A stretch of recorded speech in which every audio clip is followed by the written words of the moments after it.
In the last couple of months, I have received some news about something that really destroyed me and possibly my family forever. This is not something I thought that we were going to share ever, because we tried to play real safe and by the book, but I actually didn't know how to handle something like that. I didn't think I would ever receive a phone call saying I was, because that's the type of things that could be said that could break up a relationship. Yeah. And it's something that could have been like, you almost broke up our marriage.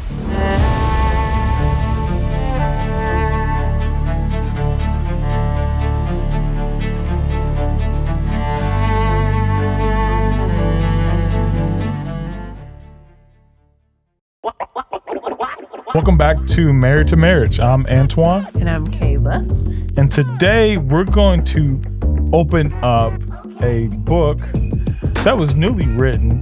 That's something that we want to be transparent about, not just really as it's hot, but as it's kind of been a real impact point on our lives and has greatly impacted us, if not forever, but yeah, probably forever. Yeah, probably forever. And yeah, it's not something I thought that we were going to share ever, because we tried to play real safe and by the book, but I think it's our story to tell. Yeah. And it's a story that I think will help other marriages out there.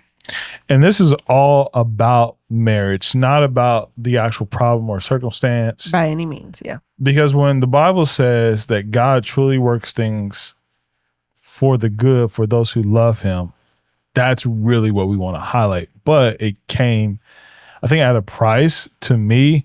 In the last couple of months, I have received some news about something that really destroyed me and possibly my family forever.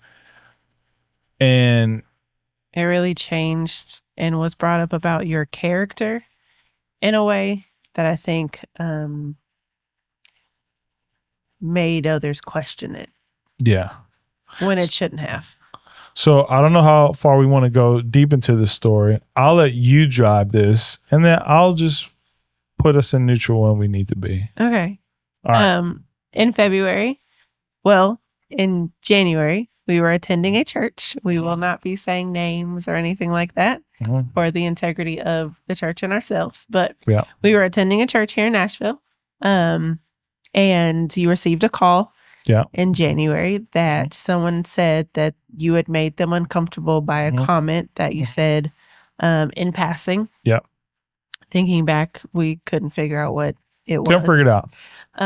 Or what was said, because that's just not you. But along the lines of like, they look nice that day, whatever the case may be, it made them feel uncomfortable. I think backstory a little bit. This is a church that we were both serving in. Yeah. We attended as an entire family. Yeah. Our family was very involved. Yeah. And this is a church, an organization that we knew. God told us this is exactly without a shadow of a doubt, this is the church we need to be serving and helping out for this time and season. Well, we didn't know it was for this time and season. We thought it was for the long run. I personally got caught up in saying it like this, that I've been to over tons of churches. I'll say it to you like that. Yeah. That we've either helped, we serviced, we supported, we helped build, or we helped water. And this was one of the organizations where I thought, like, wow, I think I can see my kids growing up here. Yeah. I think, wow, I could be planning here. If I ever wanted to just retire from life, I could probably be on staff and just take a regular job and be a desk job. Yeah. God, even though I'm an entrepreneur and founder and builder, this just had, I think, a lot of the unique elements and qualities, and still does. The anointing on this church in the past, I believe, are all good things. What I do recognize and know is that it's a new establishment. It's a new organization. There's new people. It's new communications, or the lack thereof. There's a lot of foundation, new. Everything is new. It's brand new. It was a brand new church. We came into the church 1 month after they had started. So we came at week 5. And we began serving week 6. Yeah. Not we. He began serving week 6. Yeah. It took me a little bit longer to warm up to the idea of serving. Why did it take you longer? I think that I was hurt from when we previously served at a church. And a lot of the things that had happened along the lines that I felt I didn't want to be involved again. What would make you not? Well, I don't think we ever talked about that. What was holding you back or gave you questions about it? I didn't know them. I'll help and watch some kids in children's church or, do little things here and there, but like to fully immerse myself and my children and introduce ourselves and get involved and meet the pastors and their kids and have our kids interact. Like it's a big deal for me to trust a place with not only my heart, but with my children's hearts. And because I'm used to it with you, I know that you're going to get involved almost no matter where we go. You're going to somehow find a way for us to be able to, or for you to be able to use your talents to glorify God. And although I don't have a tangible talent that I could either play a bass or hook up a chord and like make it sound great, I have a husband who's able to do those things. I am your talent. There you go. And so I am your slave. Okay. In many ways. Just saying. I just didn't want to open up my heart and open up the heart of our children to a place that I wasn't sure if we were going to stay and wasn't sure whether the hearts of the pastors were pure yet. For sure. And so I just couldn't see myself, because you can be involved in something and we are not. Yeah. We attended the church at the same time that you were involved, but I probably didn't introduce myself until like 4 months later. Yeah. I mean, like, honestly, I think the first times that I truly introduced myself to the pastors and even had a conversation with them, we began attending the church in February. I didn't really get to know them until Easter. And so that was the first time that I was like, okay, I feel like maybe who you are on stage and off stage are the same. Yeah. Who you portray your wife to be on stage and off stage are the same. Yeah. And so we came from a place where we had been hurt a little bit because who the person was portraying themselves on stage was not the same person to us anymore that they had been before. Yeah. And so it was hard for me to cross over to say, okay, let me open up myself and let's do this all together. Yeah. Let's be involved. I'm going to push your vision forward, all of this stuff. And so when you came to me and you said, hey, I think this is where we're going to be planted for a while. I think this is where God is calling us to. I think that we're going to carry this vision for this pastor for a while. I really had to pray about it. Yeah. And I really had to let a lot of stuff go and let my heart down and let guards down, because for me, I was like, I would just like to attend a church with my husband, go home and have a good Sunday. Yeah. I mean, you know what I mean? Like there's a level of like, you are in a church, but you're not involved in the church. And I enjoyed being in a church. Like we've been serving our entire relationship. My parents served in church. Your mom served in church. We have been serving a church our entire lives. For sure. And so it was easy for me to just sit back, not introduce myself, wave, and like go to the car with the kids because I was comfortable doing that. It takes a level of vulnerability that I don't think I was ready to let go of. Yeah. By the time we were able to do all that, I think we got really involved. We hung out with the pastors and their family. Our kids got close. Our kids got involved. We got involved. We were volunteering. Both of us were doing stuff. And so we were very much immersed in this church that we thought we were going to build. Kind of a life there. Our life there. Yeah. And our children would grow there and grow with the pastor's kids. And all of our kids made crazy friendships so quickly, and that really pushed me into having to open up as well. You know, when your kids make friends, and they're like, hey mom, can you get such and such's number so that we can hang out together? And I'm like, yeah, we were starting to learn that phase because we never really had that. Yeah, a little bit because I homeschool. Yeah, so I didn't have to interact with other moms a lot. But then, they were like, hey, mom, can you get such and such number? Or somebody's coming up to you asking for your number. Anyway, we were very much immersed into the church. And I finally had opened my heart up and everything. And the church had just celebrated 1 year of well, no, not yet. In January, we were getting ready to celebrate 1 year of them being established as a church. And you received a phone call that somebody was uncomfortable by something you said in passing. And so we let that go. Which was a complete shock. Yeah, it was a shock. And I actually didn't know how to handle something like that. I didn't think I would ever receive a phone call saying I was either inappropriate or I disrespected maybe somebody or dishonored somebody. That's I don't very think unusual. that's what that first phone call wasn't that though. It was just kind of like someone felt that you said something. Yeah, uncomfortable. That made them uncomfortable. Uneasy. Yeah, for sure. Uneasy. Yeah. Like, okay, hold back on telling women they look nice. Yeah. Let them walk around thinking they look ugly, but whatevs. Yeah. So that was the phone call then. And then we pushed through. You traveled for 3 weeks in January. Yep. Lived in Connecticut for 3 weeks. So you missed 3 Sundays. Yeah. And then when you came back, we had their big anniversary service where we were both extremely busy that entire weekend. Sheesh. I was promising our kids stuff left and right. Like, y'all just let us make it through this weekend. You can have the biggest ice cream of your life. Like, we were just... They had no idea They had no idea what was going on. They were so well behaved. But really, I think if you're going to be involved in ministry, it has to be a full family involvement. It has to be full family. And that's where we were. We were full family, full force involved in this church, hands down. And so when something big like this came, we had just had Christmas that had gone off beautifully and our whole family was involved for the whole weekend. And then they had their church anniversary and our entire family was involved and we were sleeping, eating, all of it for their stuff. And we were staying up late and getting their stuff done. Anyway. Yeah. That Sunday passed. You then had to go back out of town. Yeah. Like the next day. It's literally like you came in town just for this special moment.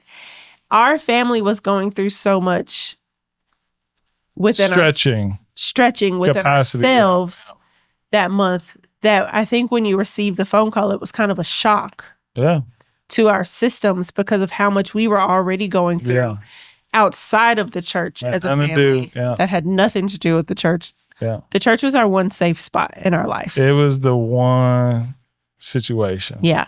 And so you came back in town. We literally were getting ready to go have a family fun day because you had been gone so much. And then the church stuff that we were doing, like it was just a lot. Oh, yeah, that was Saturday. It was So I flew back in Friday. Yep. Yeah. And you received a phone call. Another phone call. And you asked me to come into the room with you. A month apart. Yeah. You asked me to come into the room with you to hear it on speakerphone. Yeah. And the pastor just said that 2 people had come up to him since Sunday. That one Sunday that he was in town, mind you. Yeah. And said that that you made them feel uncomfortable by either something you said or that in passing you might have, I don't know, touched them. Made them feel unsafe. Made them feel unsafe and uncomfortable. And all of this. Yeah. Now, what we were told on this phone call was that it was nothing of sexual nature, that nobody ever said that you tried to call them after church, text them inappropriate things. You were never alone with them behind stage or any place inappropriate like that. But something that you said made them feel uncomfortable. Yeah. And basically your niceness and friendliness was a little much for them. For sure. Yeah.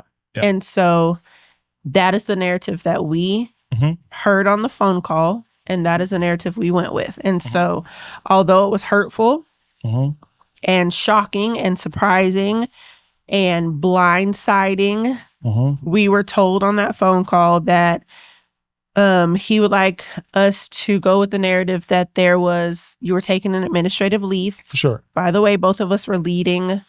Just volunteers. Leading other volunteers in this moment. So we were in a leadership position. We were not on staff by any means. The church wasn't even in that place. But he wanted us to say that you were taking an administrative leave. And so we as a family decided to take an administrative leave because we were taking time as a family to figure things out. which sounded great. Yeah. It sounded spectacular. Yeah. Like this is what was supposed to happen. Let's see how the process is. We were very hurt. Yeah. Extremely. I was very mad. Mm-hmm. Extremely mad.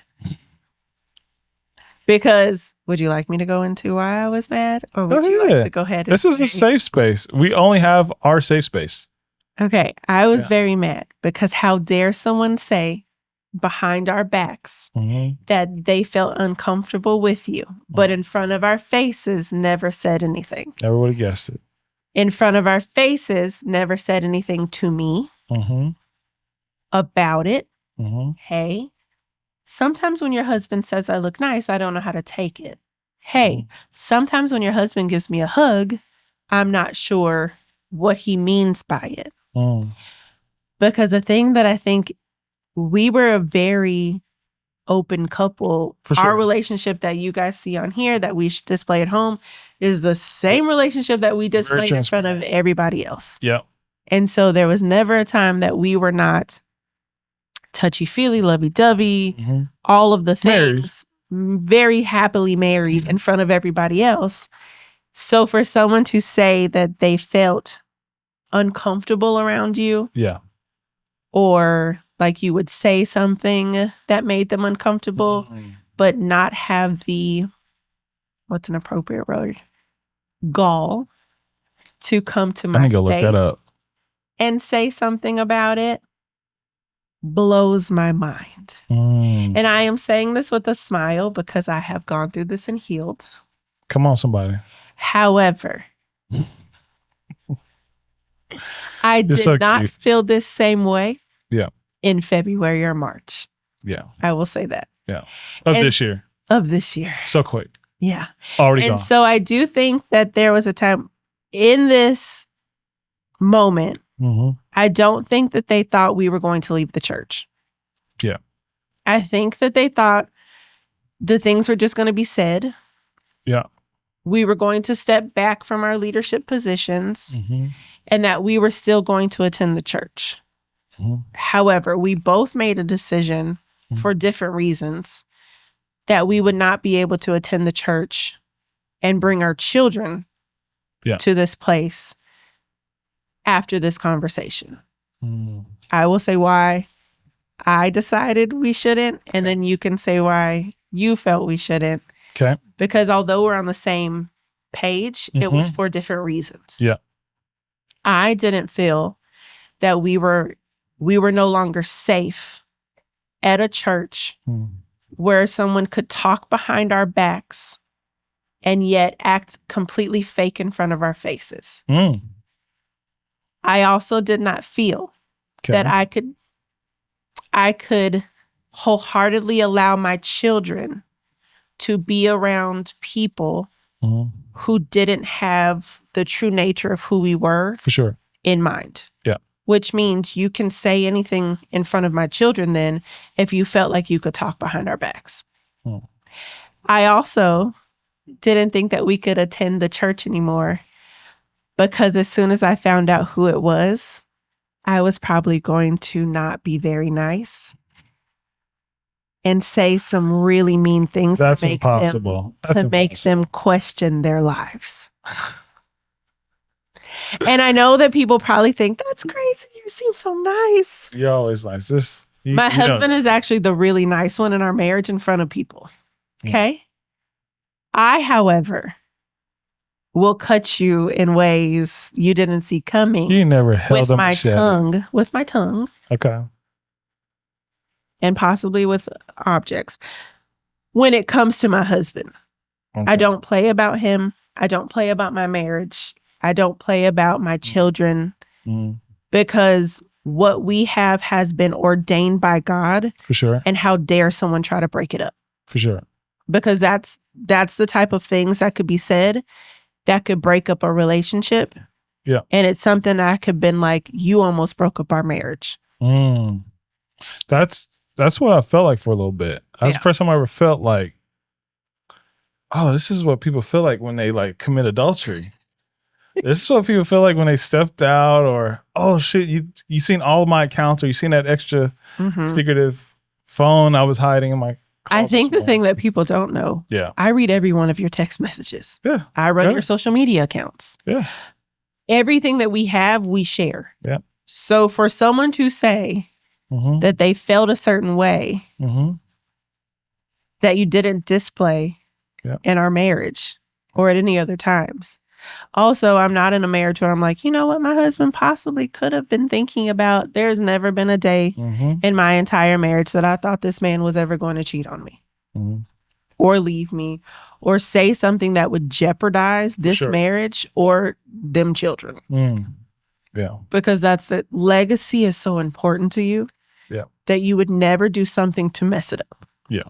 You've seen firsthand what infidelity can do to a relationship. Yeah. You've seen firsthand what a father outside of the home can do to a relationship. You've seen firsthand what mess ups in marriages can do. Yeah. And I know from the age of 20 until now, you have made it your goal to never be in that position and to never put me or our children in that position. Yeah. And so for me, I could not attend a church where one, the pastor would call and think that something like this were true. For sure. And two, where someone could be talking about us behind our backs, even if we're just sitting as a member of the congregation, then now I have to worry about what's being said about my husband or to my children behind my back. And that's a problem for me. Yeah. Why did you decide we shouldn't attend the church anymore? I'm sure it wasn't for the same reasons. No, I didn't even know all those reasons. I think even still today, it's a win, knocker outer. Yeah. It's like, I don't know if this really happened or not. It feels like a dream. Like a fever dream. Especially how fast it came, not only just with the first call, which I already started making up what a resignation looks like. And I'm not even on staff like that. And you were tiptoeing since that very first phone super call. Tiptoeing, like dapping and all. And so. And sorry, extra details. When we got that phone call in January, you were gone for the next 3 Sundays. Yeah. Just want to put that out there. Okay. Pretty much. I think 2 things come to mind with this situation that's very, very powerful. And the reason why we're giving you our real raw example, especially at the time we're doing it, because there's actually so much that's happening at this time where we're getting ready to launch a tech company for churches. About churches, by churches. Within churches. Within church. Like it's like, okay, perfect timing. The thing that I thought about was more so the reputation because of what I'm getting ready to represent. The people I represent, the teams outside of churches like that I represent, that I got to go back and tell this information to, that I'm not even on the board or staff with. Right. I'm just on, pretty much a high level executive volunteer team. Right. Giving a resources of time as if, we're getting paid to the top because we are giving of our lives and of our resources. And so the first thing that I could think about was the first time I got the call was that even the pastor having to even tell me this. Yeah. I didn't even feel bad about the thing. I felt like, bro, you're having to tell me this, because I'm looking at this pastor as close as we've gotten. And I tend to do that, and I have to do that at a level where it's relational. There's a relational equity. When you grow to that status, it's more than the vision. It's like life, like I'm here for you. Yeah, we're doing life with these people. Yeah. And so that was the first thing. And then, of course, the reputation of, I'm not really thinking about my family except my sons, because I have to tell them about this. But the reputation within the church, when you, especially at a predominantly Black church, information just has nothing on social media. My God. It has nothing on a tweet. Like, information, especially within the African-American church predominantly, just gets around. And by the time it gets around to whoever, it's like playing telephone. You know, when you play that game telephone as a kid, and then by the time it gets to the last person, it's something completely different. It's hip hop in Atlanta real quick. And so I think the reputation factor in me thinking like, we're about to launch this freaking thing we've been working on for 8 years. And this happens. Not only that it happens once. Right. But then it happens again. The other thing that I was saddened about, which this is growing pains, and this is learning for not only just us, but even the church that we still love and care for. There's still people at this church that I'm post-pastoring through this, like calling me, texting me, like, hey, how to deal with this? Like, I'm mad. Hey, I want to leave. I'm like, no, we were called there. 100%. You were called there. 100%. Serve, build, stay there, be effective. And the best time to lead is when you're hurting. The best time to lead is when you're confused, because in those times you will find, I believe the Holy Spirit will grant you access to wisdom on how to deal with them, like he has done with us on the back end. Yeah. The only thing that I'm uniquely sad about is when you're building relationship with friends or building churches with friends that you get really close to. And what I hate and love about this is that we're experiencing this, and at the same time, we've created courses for this on Pastor Class. We didn't know that we had to play a part in the play. Right. Sheesh. Now I got to make a course around it. But there's even a course where Pastor Gary on Pastor Class, where he talks about the shifting, the changing of things, and leadership and how to deal with them. And so I'm thinking about that. But when you're building a church with family or friends, and there's no front value, meaning instead of a call, I just wish I would have got a knock at the door. Like, hey, before I tell you this, give me a hug. Here's some food. Here's a coffee. Why don't y'all come over? Kind of a thing. If it was a care factor for me as a person. Correct. I just feel like there was no, like, whoever I was doing whatever we were Absolutely doing. Nothing.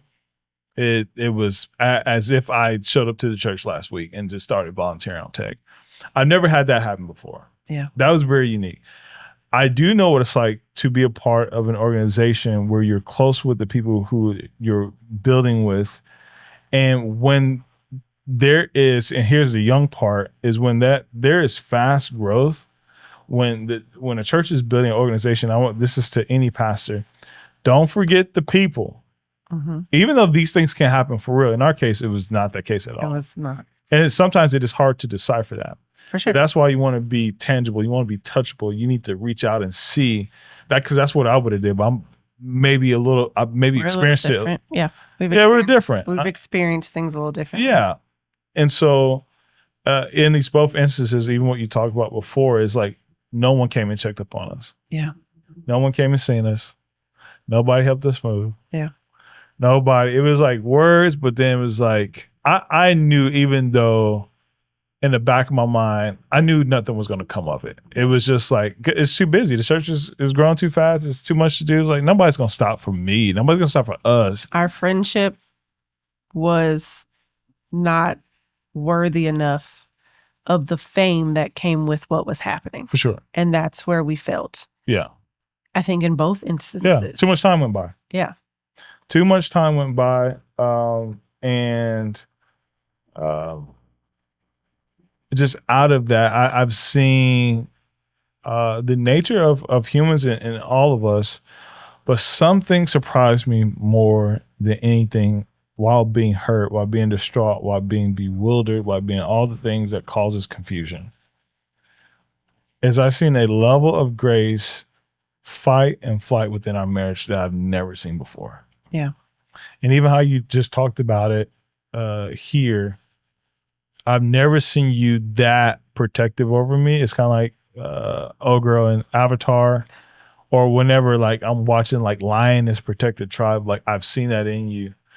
And the hardest part was even when you're listening to this information, at the same time I'm getting it.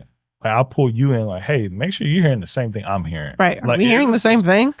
Right. Like for you to stand by me and be with me and think through it. And even though on a level it's small, mm-hmm. but the reason why it's so big to us, because we have a big heart for the church. Mm-hmm. We have a big heart for people. We have a big heart for the vision that God has gifted us with. That's a freaking about to launch. Right. And we have a big heart for God because we believe that God has chosen us to be in this position. What happens when God has called you to a position that bites? Yeah. What happens when you're called to serve at a church or serve a family or serve a mission and it bites you back a bit. Yeah.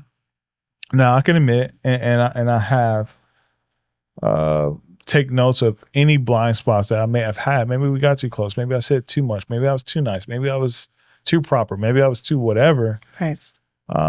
And there's some blind spots that I have to work on, because I'll work on anything. You can tell me something I've been working on for 20 years, and if you think it's something I need to work on, I'm going to do it anyway. Right. Because what's wrong with getting better? But when you have blind spots and then you get blindsided, and then there's blinders on, there's nowhere to go because you can't see anything. There's no one to. And so this has really taught me a lot, even how to extend grace. Because one thing I started thinking about, the more and more I start forgiving, and when I say forgiving, that was an ongoing situation. It's an ongoing. We are still forgiving. Still forgiving. And the more you forgive, you don't know that you're trading forgiveness for more grace. And I started to see this situation completely differently, even though it was hurting us intentionally, not intentionally, but it was hurting us internally and directly. There was other people who were hurt. So, okay, how do we pass it, y'all? We're not messy. We're not going to say that. I think that's the thing that I was going to say also. We actually never talked to anybody about it. Yeah. About what happened. We didn't bring it up because we stuck with the narrative of what was told to us on the phone. For sure. The only people we let know the next day were just the people who are directly under us and our volunteer teams, because they needed to know why we weren't going to be at church on Sunday. And so we stuck with the narrative that we had heard from the pastor of like, hey, we decided to take a step back for a minute and just gather our thoughts for our family. It wasn't until we received phone calls of other things being said about the situation. Intentionally. You're very nice. Yeah. About things being said that should have never been said. Yeah. And I think it took that for us, for this narrative to be twisted into something that was not told to us on the phone. Yeah. But was being said to other people in a different light. For sure. That we had to step back and say, oh, for the protection of our marriage. Yeah. We have to tell our story of what really and truly happened, one, and two, what we were told that is not being told to us. For sure. And so when you're receiving phone calls from people who are close to you who are saying, we heard this, we heard that, someone's saying this is being said, but we know you guys. Yeah. This doesn't seem like it could be true. Yeah. Do you then pretend like you don't know what's happening? Or do you respond in a way that says, hey, we understand this is what's being said, but this is the truth. Yeah. And I think that's where we had to come to of like, we would never talk about this normally. Yeah. But it's something to learn from on either side to all people. It's also something that we would never talk about normally to be messy. Yeah. But we would share our story so that other marriages can grow. Yeah. And have a firmer foundation, because within this, we could have taken this moment to fight against each other. Yeah. Hey, this is what's being said about you. Yeah. Is this true? Is this what you did? Blah, blah, blah. That one-on-one. That one-on-one where we're talking to just each other and believing either one person's believing, one person's defending, or we took this time to have our marriage come closer together because we knew the character of each other. Yeah. And what was being said did not match the character of who we've grown our marriage to be. Yeah. And so we could have taken this time to fight against each other, but instead we came together to fight the common enemy, not the church, not the pastor. Not the church, not the pastor. None of that. The common enemy was the devil, the enemy, who was coming against our marriage and coming against the vision that God had called for our family. This is getting sexy. As we were about to launch our platform of Pastor Class. Yeah. How dare the devil think that this was a time that he could wedge something between our marriage and our foundation to try to move us off the path. But it's just like the devil to think that as we're launching this, as we're comfortable in this church, as this is the place that we think that we're going to be for the rest of lives that God has called us to, for him to come in to steal kill and destroy what he thinks is going to happen. Yeah. He tried to kill, steal, and destroy our marriage, our joy, our happiness, our launch date. Yeah. And yet we pushed forward and was like, this is not going to be the thing that stops us. Yeah. And we still did it out of fear and sadness. Still, and it literally, it knocked me off my feet a bit. It did. It sent me into like a little sugar depression. Yeah, you did. Your boy gained at least 10, 12 pounds. Gained a little weight. You know what I'm saying? But it helped in the meantime, you know what I'm saying? No, for real. And what I love about us in this season is the level of consistency that you deposit on a consistent basis, even in little amounts, births persistence when it really costs. Yeah. It's like when I need to really pay a bill and I got no money, but I look at that penny jar. Yeah. That's what consistency is like, a penny at a time, a penny at a time. Yeah. And I've never been so excited for our marriage because of the way we handle this internally and how we handle it externally. Yeah. We don't have to be messy because we know, one, the church is called. We know that the pastor's called. We know that we're called. For sure. We just underestimated the ingenuity of the enemy. Yeah, for sure. And the timing and, he does seek and devour and walks around in perfect timing. Yeah. To knock all parties off because we know we're a huge asset to the church. Not just to this church, but to churches in general. We know the relationship. We know the value that we bring to our communities, to the culture, to people individually who have visions. We know that. Like, we know the value of that. Yeah. And so I've learned so much, and I've learned to forgive, even though I may not ever have that face-to-face talk, because I understand even the pastor of the church who I'm praying for consistently is still young, still learning. It's his first church. Like, that is too much weight. And so it's more so like, God, be with him, because I feel more for him that we're out of place. Yeah. That there's a hole there. There's a gap, and the devil devoured that hole. There's a cavity right there. And I know when you got people like us who know why we're called, who know what we're here to do, not only are we individually in this season stronger, but you come with a full family, watch out. Oh, so we're a template. Yeah. We're a kingdom template. And I think I've heard it like this: whatever God has designed or put together, let no man put asunder. No church. And so for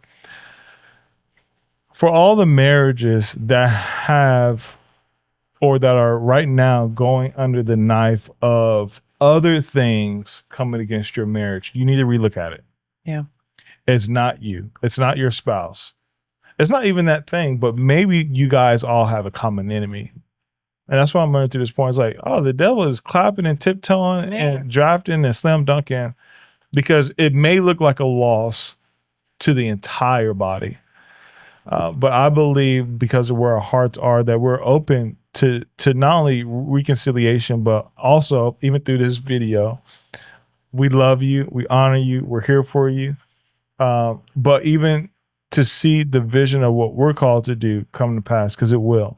Yeah, I think a big thing that I think we want other marriages to take away from this is that instead of fighting against each other, fight together. Fight with each other. Yeah, fight with each other. Yeah. Because even though this could have been something that tore us apart, and now we're hurt, and now we're questioning God, and now we've got all these things, and we could have been messy, and we're talking about people behind their back, this could have put us in sin. Yeah. Easily. Quickly. Where launch next year. Didn't even feel it. Then we would have been out of place. Then the pastor class would have gone another year. Yeah. We never would have started back up this marriage podcast. I'm sick of the church. I'm sick of people. We never would have gone to church. All of these things, although this did put a little bad taste in my mouth, especially for Black churches. Yeah. Yeah. However, I don't think that this is something that we allowed the enemy to steal our joy. Yeah. Or steal our love, or steal our relationship that we'd finally built back up with God for ourselves. Because this could have put us in a place, if it were newer Christians who didn't have a strong foundation of relationship with God, this could have knocked them off completely. Yeah.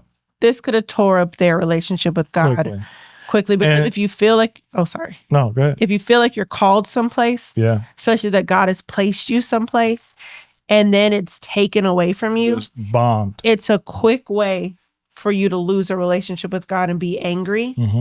But instead of being angry with God, you got to go 10 toes down and be angry with the enemy. Yeah. And you got to fight against him and tell him that he does not get to win in this situation. Yeah. Because it could have, if we were not in a strong foundation of marriage, this could have knocked our marriage off also. Yeah, quickly.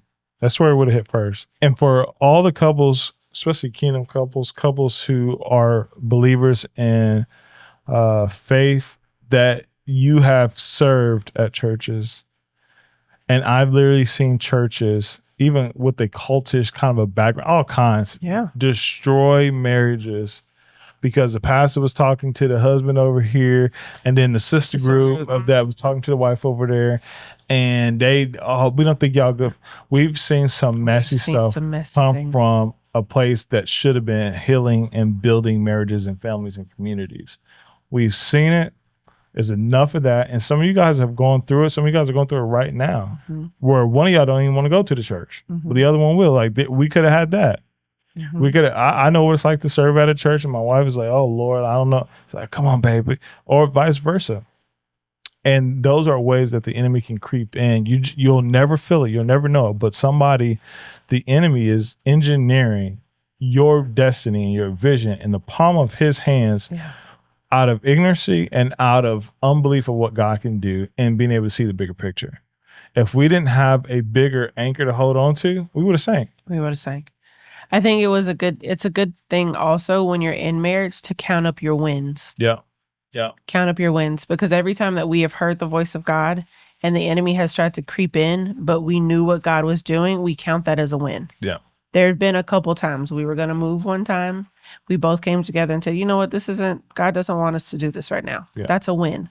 Yeah. We were at a church and we decided to leave the church because of some things. And then some things went down at the church. And down in the DMs at the church. And we got out right in time because we just felt that God was like, this isn't where God wanted us to be. You know what we're talking about? Yeah. This isn't where God wanted us to be. We were volunteering. We were doing all the things, and we got out just in time. And so we count that as a win. The enemy did not win there. God won. Yeah. Mark that up. Yeah. Keep a track of all the wins in your marriage, because it really helps for you to look back and be like, you know what? 2 years ago, this would have broke us. Yeah. But because we began counting up the wins, this only made us stronger. Yeah. So I want to pray for all the marriages and even couples who have been either confused, abused, destroyed by churches, intentionally, unintentionally. Like in our case, I don't think there was no intentional will at all. It was just really a lack, or maybe even levels of ignorancy on both parts, on all parts, timing, consideration, accessibility, like one-on-one. Like, there's so many things that could, would have, should have maybe happened, but we can't control that. What we can control is how we respond to it. Our response to it. And I want to ask the Father to be with the ones who have questioned not only their marriage, but who they are. Trying to do things the right way, trying to be led, and trying to feel called, and trying to feel, who have felt like they belong or deserve to be in an establishment or organization where they seen you and they felt called to it, and somehow it hurt them. Somehow they got confused. Somehow it destroyed their marriage and their spouse. And maybe there was some brainwashing. Maybe there was even some lying going on. Maybe there was even some deceit going on. Even things hiding behind their backs that everybody else in the church know, but you don't know. There's been all kind of things happen to marriage, specifically because marriage was the first foundation in the earth among God and man that not only proved God's existence, but was able to multiply his creativity. And the enemy has been after marriages ever since, from the very beginning. in a garden, even in a safe place. Yeah. And so I pray for all marriages that may not feel safe to go back to church together. Bump it all. We'll just go online. That you may not only be forgiven, but you will forgive those who have hurt you. You want to add anything to that? I think you said it beautifully. We forgive our friends. We forgive the church. I hope that they forgive us daily. We forgive those who are maybe felt a certain way and didn't have the capacity to come communicate. We all need to learn how to communicate and mature into what God has called us. Even in, I believe it's in Proverbs, if you have something against your brother, go and tell them. Yeah. You'd be surprised what communication can solve. And I believe even in good faith that hearts are being healed. Transparency is spoken. But I never even personally want people to feel guilty about, because I feel it. I didn't say that out loud, but I know there's people at this church who feel bad maybe for saying something because they don't understand the outcome of how it can change a life. It can change a family. And I believe there's healing and there's hope for all. There's grace. We live and we learn. We live and we learn. We're moving. There's still kingdom work to be done. But let's try to do better with how we communicate the will of God. And if there's any distance or hurting going on, that we can just communicate it better, not only as a church, but even as a culture. Black people, we got to do better. Black people, we have to do this for all races, but I'm specifically talking to Black folks because the way we handle communication, some stuff will just never be said. Yeah. Or the way it's said may come off messy. And we don't want to be messy. And so, yeah, may God be with all the couples and married couples out there, but also be with all the organizations and churches that are really trying to do the best they can, whether they're just beginning, whether they're growing, or they're in their season of life where they're trying to build more marriages and communities, because marriages is how churches are built. The families, the generations. You don't want to destroy that. Trust me, churches that are dying are not full of people, but they're in lack of families.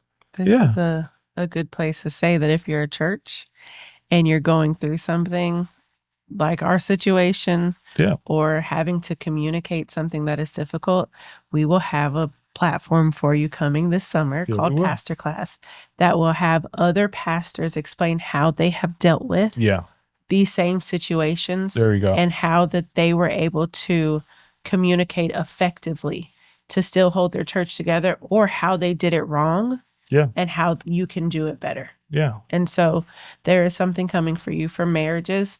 You can continue to watch us, but also seek wise counsel. Yeah. We had to talk to people that we brought, friends that we trusted this situation to, who we have some friends who were like, and another thing, but for our good. Yeah. And they were using their knowledge of the Bible to back us up. Yeah. Not one time did one of our friends say, you should go to them and you should say blah, blah, blah. Yeah. Have strong friends in your corner who also have strong marriages and relationships who will center you when you want to go nuck if you pluck. And do what's right. I think if you can talk, communicate, bring reconciliation. I called every woman that was on the staff that I felt maybe I've had said something or hurt.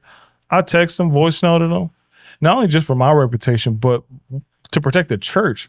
I understand what it's like to be a vision carrier. Yeah. I know my position. So whatever will protect even the church's reputation, to go and apologize or to amend or fix anything, that's the first thing I did. You don't even know half of them. Yeah, you're a good person. Somebody got to do it. I didn't do that. Somebody got to do it. But God moves on behalf of all of us for those of us who love him and believe in him. So yeah, that's what it's like being married to marriage. Is you're married to the marriage, you're married to the gang, you're married to the pain, you're married to the gang. And each day you're learning and growing together. Each day you're learning. Yeah. Welcome to Married to Marriage.